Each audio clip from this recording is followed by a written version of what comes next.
What's up, gamers? Welcome to GameStar. My name is Rob. In this video, I'm going to give you a few tips to kind of help you capitalize on the amount of event points you make per game so you can maximize your efficiency and finish the event off in time. So I'm just going to cut right to the chase.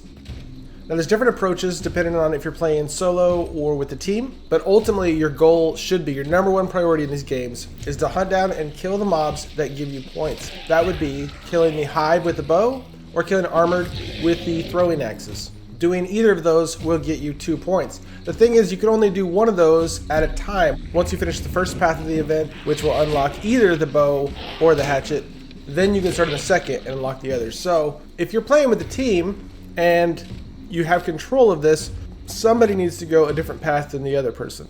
But this late in the event, I'm sure choices have already been made, and so you just gotta roll with it. So spend your time actively hunting down the mobs that you get points from. Again, either hive or armored, depending if you have the bow or the axe. Your ultimate goal should be to get both weapons, bring both weapons in both games, and actively hunt both mobs. You will get far more points from this than hunting down the boss or even other players, unless you are just a man-slaying killer. I'm super stoked in this event that they put an emphasis on PvP and put the largest value points on other players.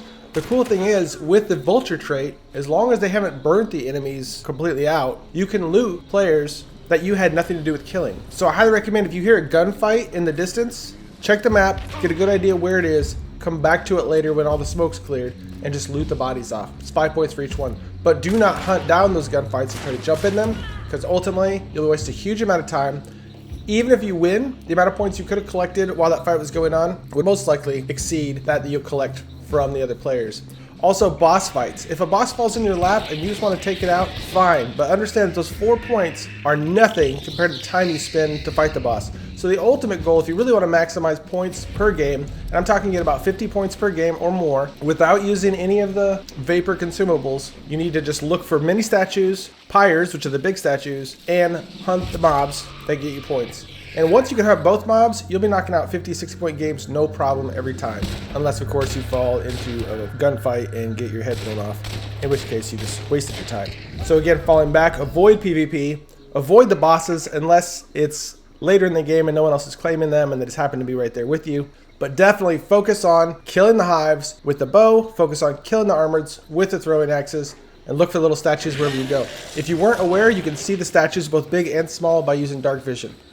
Now, it is easier to get points with teammates, but I still pull in a decent amount, again, over 50 points per game by myself. I have got up in the 80s and even 100s without much effort. So it is definitely doable. Even with only a little less than 2 weeks left, you can easily finish this event off if you just focus and keep your mind in the right place. You're here to get points. You're not here to play the game. You can play the game when you're done getting all the points you need.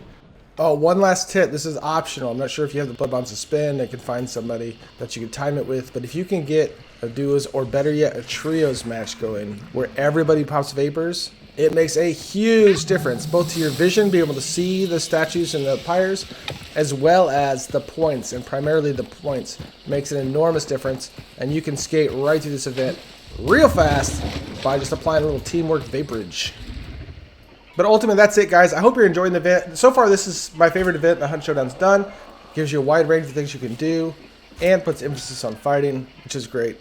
But guys, the most efficient grind is mobs and statues, and that's what I highly recommend focusing on. But that's all I got for you in this video. Good luck with everything you do. Dedicate yourself, and you're destined to get what you're after, and that applies to anything. Until next time, keep the game on, GameStar. See ya!